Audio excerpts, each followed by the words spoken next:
ನಮಸ್ಕಾರ, ನೀವು ನೋಡ್ತಾ ಇದ್ದೀರಾ ರಿಪಬ್ಲಿಕ್ ಕನ್ನಡ. ನಾನು ಸ್ಮಿತಾ ರಂಗನಾಥ್. ಕಾಂಗ್ರೆಸ್ನ ಒಳಗಿನ ಚಟುವಟಿಕೆಗಳು ಮತ್ತೆ ಗರಿಗೆದರಿದೆಯಾ ಅನ್ನುವ ಅನುಮಾನ.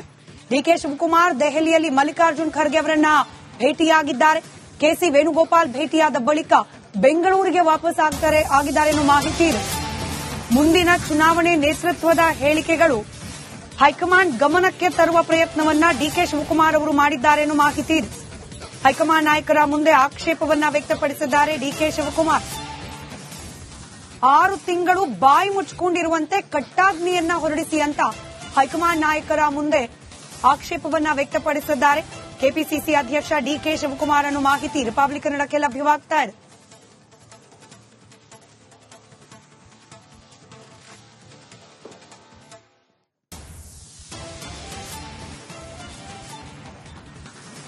ಮಲ್ಲಿಕಾರ್ಜುನ್ ಖರ್ಗೆ ಅವರನ್ನ ಭೇಟಿಯಾಗಿದ್ದಾರೆ ಡಿಕೆ ಶಿವಕುಮಾರ್. ಅಧ್ಯಕ್ಷಗಿರಿ ಹಾಗೆ ಮುಖ್ಯಮಂತ್ರಿ ಸ್ಥಾನ ಎಲ್ಲದರ ಬಗ್ಗೆ ಕಾಂಗ್ರೆಸ್ ಪಕ್ಷದ ನಾಯಕರು ನೀಡುತ್ತಿರುವ ಬಹಿರಂಗ ಹೇಳಿಕೆಗಳಿಂದ ಸಹಜವಾಗಿ ಡಿಕೆ ಶಿವಕುಮಾರ್ ಅವರು ಕೊಂಚ ವಿಚಲಿತರಾಗಿದ್ದಾರೆ.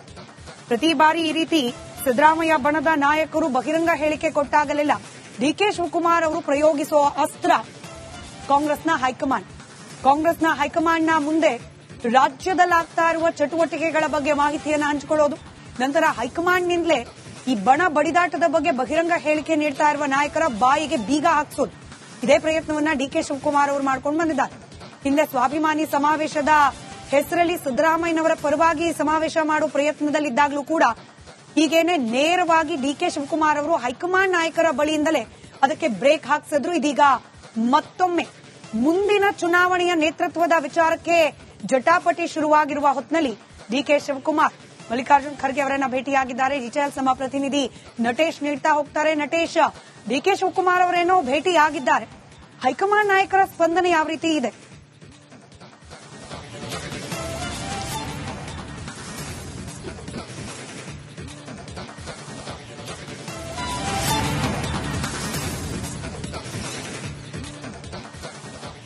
ಸ್ಮಿತಾ, ಖಂಡಿತ ಡಿಕೆ ಶಿವಕುಮಾರ್ ಅವರು ದೆಹಲಿಗೆ ಬಂದಂತಹ ಸಂದರ್ಭದಲ್ಲಿ ವರಿಷ್ಠರನ್ನ ಭೇಟಿಯಾಗಿರುವಂತದ್ದು. ಅದರಲ್ಲೂ ಬಹಳ ಪ್ರಮುಖವಾಗಿ ಕರ್ನಾಟಕದಲ್ಲಿ ಡಿಕೆ ಶಿವಕುಮಾರ್ ಕೊಟ್ಟಂತ ಹೇಳಿಕೆಯ ಹಿನ್ನೆಲೆ, ಅಂದ್ರೆ ಮುಂದಿನ ಚುನಾವಣೆಯಲ್ಲಿ ನನ್ನ ನೇತೃತ್ವದಲ್ಲಿ ಚುನಾವಣೆಯನ್ನು ಎದುರಿಸ್ತೇವೆ ಎನ್ನುವಂತಹ ಮಾತನ್ನ ಹೇಳಿದ್ರು. ನಂತರದಲ್ಲಿ ಹೈಕಮಾಂಡ್ ಭೇಟಿಯಾಗಿ ಒಂದಷ್ಟು ಕಿವಿ ಮಾತನ್ನ ಕೂಡ ಹೈಕಮಾಂಡ್ ಹೇಳಿರ್ತಕ್ಕಂಥದ್ದು ಡಿಕೆ ಶಿವಕುಮಾರ್ ಅವರಿಗೆ. ಪ್ರಮುಖವಾಗಿ ಈ ರೀತಿಯಾದಂತಹ ಹೇಳಿಕೆಗಳನ್ನ ಮತ್ತೆ ಕೊಡಬಾರದು ಎನ್ನುವಂತಹ ನಿಟ್ಟಿನಲ್ಲಿ. ಯಾಕಂದ್ರೆ ಡಿಕೆ ಶಿವಕುಮಾರ್ ಅವರ ಕೊಟ್ಟಿರುವಂತಹ ಹೇಳಿಕೆ ಏನು ಕಾಂಗ್ರೆಸ್ ಹೈಕಮಾಂಡ್ ವಲಯದಲ್ಲಿ ಸಾಕಷ್ಟು ಚರ್ಚೆ ಆಗಿರ್ತಕ್ಕಂಥದ್ದು.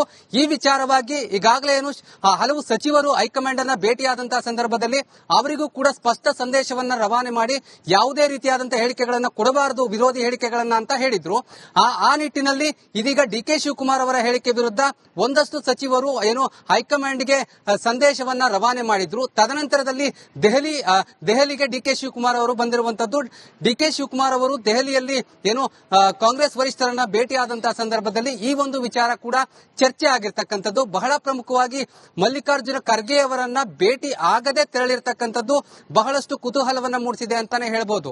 ಯಾಕಂದ್ರೆ ಪ್ರಮುಖವಾಗಿ ಈ ಒಂದು ವಿಚಾರವಾಗಿ ಚರ್ಚೆ ಆಗುತ್ತೆ ಎನ್ನುವಂತಹ ನಿಟ್ಟಿನಲ್ಲಿ. ಯಾಕಂದ್ರೆ DK Shivakumar off the record ಹೇಳುವಂತಹ ಸಂದರ್ಭದಲ್ಲಿ ಒಂದು ಮಾತನ್ನ ಹೇಳ್ತಾರೆ, ನಾನು ಕಾಂಗ್ರೆಸ್ ಪಕ್ಷಕ್ಕಾಗಿ ಸಾಕಷ್ಟು ದುಡಿದಿದ್ದೇನೆ, ನನಗೆ ಎಲ್ಲಾ ರೀತಿಯಾದಂತಹ ಅವಕಾಶಗಳನ್ನ ಕೊಟ್ಟೇ ಕೊಡ್ತಾರೆ ಎನ್ನುವಂತಹ ಏನೋ ಒಂದು ಸ್ಟ್ರಾಂಗ್ ಬಿಲ್ಡಪ್ ಅನ್ನ ಕೂಡ ಡಿಕೆ ಶಿವಕುಮಾರ್ ಅವರು ಕೊಟ್ಟಿರ್ತಕ್ಕಂಥದ್ದು. ಅಂದ್ರೆ ಮುಂದಿನ ದಿನಗಳಲ್ಲಿ ನಾನು ಕೂಡ ಒಂದು ಉನ್ನತ ಹುದ್ದೆಯನ್ನು ಅಲಂಕರಿಸ್ತೀನಿ ಎನ್ನುವಂತಹ ಮಾತಿನಲ್ಲಿ ಡಿಕೆ ಶಿವಕುಮಾರ್ ಬಹಳ ಸ್ಪಷ್ಟವಾಗಿ ಇರತಕ್ಕಂಥದ್ದು. ಆದ್ರೆ ಮತ್ತೊಂದು ಕಡೆ ಈ ಒಂದು ಹೇಳಿಕೆ ಕೊಟ್ಟಿರುವುದರ ಬೆನ್ನಲ್ಲೇ ಹೈಕಮಾಂಡ್ ನಲ್ಲೂ ಕೂಡ ಒಂದಷ್ಟು ಚರ್ಚೆಗಳಾಗ್ತಾ ಇದೆ. ಅಂದ್ರೆ ಈಗಾಗಲೇ ಒಂದಷ್ಟು ಸಂದೇಶವನ್ನ ಹೈಕಮಾಂಡ್ ಕೊಟ್ಟಿರ್ತಕ್ಕಂಥದ್ದು. ಇನ್ನು 6 ತಿಂಗಳ ಕಾಲ ಯಾವುದೇ ರೀತಿಯಾದಂತಹ ಬದಲಾವಣೆಯನ್ನ ಮಾಡಲಿಕ್ಕೆ ಆಗುವುದಿಲ್ಲ ಎನ್ನುವಂತಹ ಮಾತನ್ನ ಹೈಕಮಾಂಡ್ ಸ್ಪಷ್ಟವಾಗಿ ಒಂದಷ್ಟು ಸಚಿವರಿಗೆ ಹಾಗೆ ಡಿಕೆ ಶಿವಕುಮಾರ್ ಅವ್ರಿಗೂ ಕೂಡ ಹೇಳಿರ್ತಕ್ಕಂಥದ್ದು. ಆದ್ರೆ ಮತ್ತೆ ಕಾಂಗ್ರೆಸ್ ನಲ್ಲಿ ಬದಲಾವಣೆಯ ಮಾತು ಕೇಳಿ ಬರ್ತಾ ಇದೆ. ಯಾಕಂದ್ರೆ ಡಿಕೆ ಶಿವಕುಮಾರ್ ಅವರು ತಮ್ಮ ಪಟ್ಟನ್ನ ಬಿಡ್ತಾ ಇಲ್ಲ. ಈಗಾಗಲೇ ಗೊತ್ತಿರೋ ಹಾಗೆ ಡಿಕೆ ಶಿವಕುಮಾರ್ ಹೈಕಮಾಂಡ್ ಮಟ್ಟದಲ್ಲಿ ಬಹಳಷ್ಟು ಸ್ಟ್ರಾಂಗ್ ಇದ್ದಾರೆ ಎನ್ನುವಂಥದ್ದನ್ನ ಕಳೆದ ಬಾರಿ ಸಚಿವರು ಬಂದಂತಹ ಸಂದರ್ಭದಲ್ಲಿ ಅವರಿಗೆ ಖಡಕ್ ಸಂದೇಶವನ್ನ ಕೂಡ ಕೊಡಿಸಿದ್ರು. ಆಮೇಲೆ ಪರಮೇಶ್ವರ್ ಅವರಿಗೆ ಕೂಡ ಒಂದಷ್ಟು ಏನೋ ಸಂದೇಶವನ್ನ ಕೊಡಿಸಿದ್ರು. ಇವೆಲ್ಲವನ್ನ ನೋಡಿದ್ರೆ ಮತ್ತೆ ಬದಲಾವಣೆಯ ಏನೋ ಹಾದಿಯನ್ನ ಡಿ ಕೆ ಶಿವಕುಮಾರ್ ಅವರು ತುಳಿತಾ ಇರತಕ್ಕಂಥದ್ದು. ಯಾಕಂದ್ರೆ ನಾನು ಮುಂದೆ ಈ ಒಂದು ಪಕ್ಷದಲ್ಲಿ ಸಾಕಷ್ಟು ದುಡಿದಿದ್ದೇನೆ, ನನಗೆ ಅವಕಾಶವನ್ನ ಕೊಟ್ಟೇ ಕೊಡುತ್ತೆ ಎನ್ನುವಂತಹ ಸ್ಪಷ್ಟ ಹೇಳಿಕೆಯನ್ನ ನಿನ್ನೆಯಷ್ಟೇ ಡಿ ಕೆ ಶಿವಕುಮಾರ್ ಅವರು ಕೊಟ್ಟಿದ್ರು. ಇದೆಲ್ಲದರ ಬೆನ್ನಲ್ಲೇ ಒಂದಷ್ಟು ಹೇಳಿಕೆಗಳನ್ನ ಏನು ನಿನ್ನೆ ಡಿ ಕೆ ಶಿವಕುಮಾರ್ ಅವರು ಹೇಳುವಂತಹ ಸಂದರ್ಭದಲ್ಲಿ ಧನ್ಯವಾದ ನಟೇಶ್ ಮಾಹಿತಿಗಾಗಿ.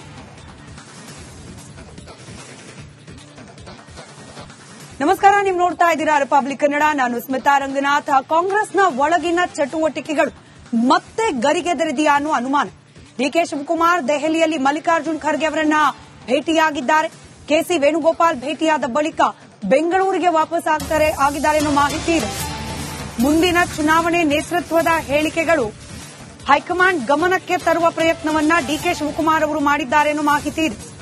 ಹೈಕಮಾಂಡ್ ನಾಯಕರ ಮುಂದೆ ಆಕ್ಷೇಪವನ್ನ ವ್ಯಕ್ತಪಡಿಸಿದ್ದಾರೆ ಡಿಕೆ ಶಿವಕುಮಾರ್. 6 ತಿಂಗಳು ಬಾಯಿ ಮುಚ್ಚಿಕೊಂಡಿರುವಂತೆ ಕಟ್ಟಾಜ್ಞೆಯನ್ನ ಹೊರಡಿಸಿ ಅಂತ ಹೈಕಮಾಂಡ್ ನಾಯಕರ ಮುಂದೆ ಆಕ್ಷೇಪವನ್ನ ವ್ಯಕ್ತಪಡಿಸಿದ್ದಾರೆ. ಕೆಪಿಸಿಸಿ ಅಧ್ಯಕ್ಷ ಡಿಕೆ ಶಿವಕುಮಾರ್ ಅನ್ನೋ ಮಾಹಿತಿ ರಿಪಬ್ಲಿಕ್ ಕನ್ನಡಕ್ಕೆ ಲಭ್ಯವಾಗ್ತಾ ಇದೆ.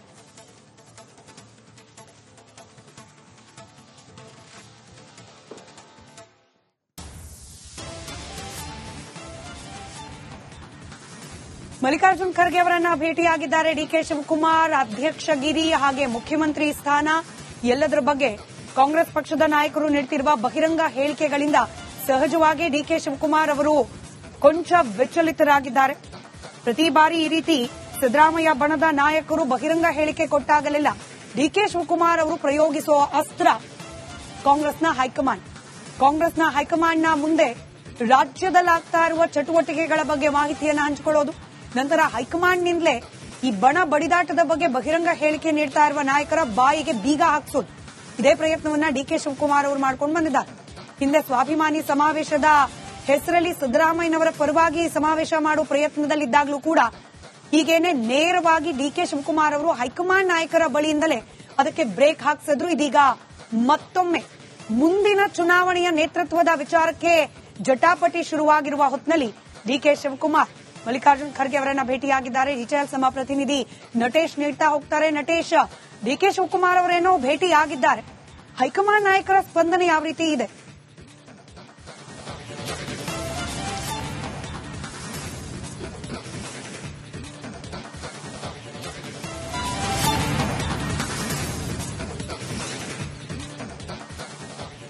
ಸ್ಮಿತಾ, ಖಂಡಿತ ಡಿಕೆ ಶಿವಕುಮಾರ್ ಅವರು ದೆಹಲಿಗೆ ಬಂದಂತಹ ಸಂದರ್ಭದಲ್ಲಿ ವರಿಷ್ಠರನ್ನ ಭೇಟಿಯಾಗಿರುವಂತದ್ದು.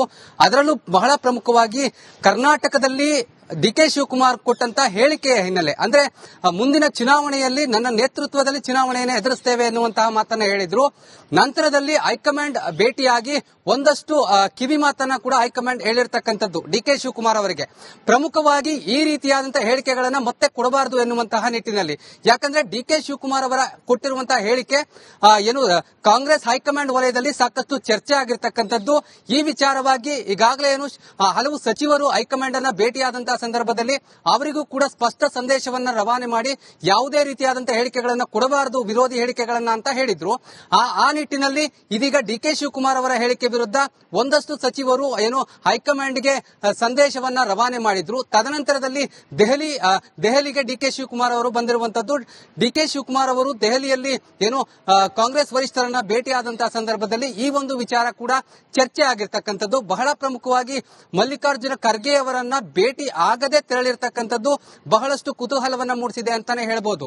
ಯಾಕಂದ್ರೆ ಪ್ರಮುಖವಾಗಿ ಈ ಒಂದು ವಿಚಾರವಾಗಿ ಚರ್ಚೆ ಆಗುತ್ತೆ ಎನ್ನುವಂತಹ ನಿಟ್ಟಿನಲ್ಲಿ. ಯಾಕಂದ್ರೆ DK Shivakumar off the record ಹೇಳುವಂತಹ ಸಂದರ್ಭದಲ್ಲಿ ಒಂದು ಮಾತನ್ನ ಹೇಳ್ತಾರೆ, ನಾನು ಕಾಂಗ್ರೆಸ್ ಪಕ್ಷಕ್ಕಾಗಿ ಸಾಕಷ್ಟು ದುಡಿದಿದ್ದೇನೆ, ನನಗೆ ಎಲ್ಲಾ ರೀತಿಯಾದಂತಹ ಅವಕಾಶಗಳನ್ನ ಕೊಟ್ಟೇ ಕೊಡ್ತಾರೆ ಎನ್ನುವಂತಹ ಏನೋ ಒಂದು ಸ್ಟ್ರಾಂಗ್ ಬಿಲ್ಡಪ್ ಅನ್ನ ಕೂಡ ಡಿಕೆ ಶಿವಕುಮಾರ್ ಅವರು ಕೊಟ್ಟಿರ್ತಕ್ಕಂಥದ್ದು. ಅಂದ್ರೆ ಮುಂದಿನ ದಿನಗಳಲ್ಲಿ ನಾನು ಕೂಡ ಒಂದು ಉನ್ನತ ಹುದ್ದೆಯನ್ನು ಅಲಂಕರಿಸ್ತೀನಿ ಎನ್ನುವಂತಹ ಮಾತಿನಲ್ಲಿ ಡಿಕೆ ಶಿವಕುಮಾರ್ ಬಹಳ ಸ್ಪಷ್ಟವಾಗಿ ಇರತಕ್ಕಂಥದ್ದು. ಆದ್ರೆ ಮತ್ತೊಂದು ಕಡೆ ಈ ಒಂದು ಹೇಳಿಕೆ ಕೊಟ್ಟಿರುವುದರ ಬೆನ್ನಲ್ಲೇ ಹೈಕಮಾಂಡ್ ನಲ್ಲೂ ಕೂಡ ಒಂದಷ್ಟು ಚರ್ಚೆಗಳಾಗ್ತಾ ಇದೆ.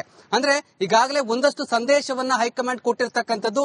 ಇನ್ನು 6 ತಿಂಗಳ ಕಾಲ ಯಾವುದೇ ರೀತಿಯಾದಂತಹ ಬದಲಾವಣೆಯನ್ನ ಮಾಡಲಿಕ್ಕೆ ಆಗುವುದಿಲ್ಲ ಎನ್ನುವಂತಹ ಮಾತನ್ನ ಹೈಕಮಾಂಡ್ ಸ್ಪಷ್ಟವಾಗಿ ಒಂದಷ್ಟು ಸಚಿವರಿಗೆ ಹಾಗೆ ಡಿಕೆ ಶಿವಕುಮಾರ್ ಅವ್ರಿಗೂ ಕೂಡ ಹೇಳಿರ್ತಕ್ಕಂಥದ್ದು. ಆದ್ರೆ ಮತ್ತೆ ಕಾಂಗ್ರೆಸ್ನಲ್ಲಿ ಬದಲಾವಣೆಯ ಮಾತು ಕೇಳಿ ಬರ್ತಾ ಇದೆ. ಯಾಕಂದ್ರೆ ಡಿ ಕೆ ಶಿವಕುಮಾರ್ ಅವರು ತಮ್ಮ ಪಟ್ಟನ್ನ ಬಿಡ್ತಾ ಇಲ್ಲ. ಈಗಾಗಲೇ ಗೊತ್ತಿರೋ ಹಾಗೆ ಡಿ ಕೆ ಶಿವಕುಮಾರ್ ಹೈಕಮಾಂಡ್ ಮಟ್ಟದಲ್ಲಿ ಬಹಳಷ್ಟು ಸ್ಟ್ರಾಂಗ್ ಇದ್ದಾರೆ ಎನ್ನುವಂಥದ್ದನ್ನ ಕಳೆದ ಬಾರಿ ಸಚಿವರು ಬಂದಂತಹ ಸಂದರ್ಭದಲ್ಲಿ ಅವರಿಗೆ ಖಡಕ್ ಸಂದೇಶವನ್ನ ಕೂಡ ಕೊಡಿಸಿದ್ರು. ಆಮೇಲೆ ಪರಮೇಶ್ವರ್ ಅವರಿಗೆ ಕೂಡ ಒಂದಷ್ಟು ಏನೋ ಸಂದೇಶವನ್ನ ಕೊಡಿಸಿದ್ರು. ಇವೆಲ್ಲವನ್ನ ನೋಡಿದ್ರೆ ಮತ್ತೆ ಬದಲಾವಣೆಯ ಏನೋ ಹಾದಿಯನ್ನ ಡಿ ಕೆ ಶಿವಕುಮಾರ್ ಅವರು ತುಳಿತಾ ಇರತಕ್ಕಂಥದ್ದು. ಯಾಕಂದ್ರೆ ನಾನು ಮುಂದೆ ಈ ಒಂದು ಪಕ್ಷದಲ್ಲಿ ಸಾಕಷ್ಟು ದುಡಿದಿದ್ದೇನೆ, ನನಗೆ ಅವಕಾಶವನ್ನ ಕೊಟ್ಟೆ ಕೊಡುತ್ತೆ ಎನ್ನುವಂತಹ ಸ್ಪಷ್ಟ ಹೇಳಿಕೆಯನ್ನ ನಿನ್ನೆಯಷ್ಟೇ ಡಿ ಕೆ ಶಿವಕುಮಾರ್ ಅವರು ಕೊಟ್ಟಿದ್ರು. ಇದೆಲ್ಲದರ ಬೆನ್ನಲ್ಲೇ ಒಂದಷ್ಟು ಹೇಳಿಕೆಗಳನ್ನ ಏನು ನಿನ್ನೆ ಡಿ ಕೆ ಶಿವಕುಮಾರ್ ಅವರು ಹೇಳುವಂತಹ ಸಂದರ್ಭದಲ್ಲಿ ಧನ್ಯವಾದ ನಟೇಶ್ ಮಾಹಿತಿಗಾಗಿ.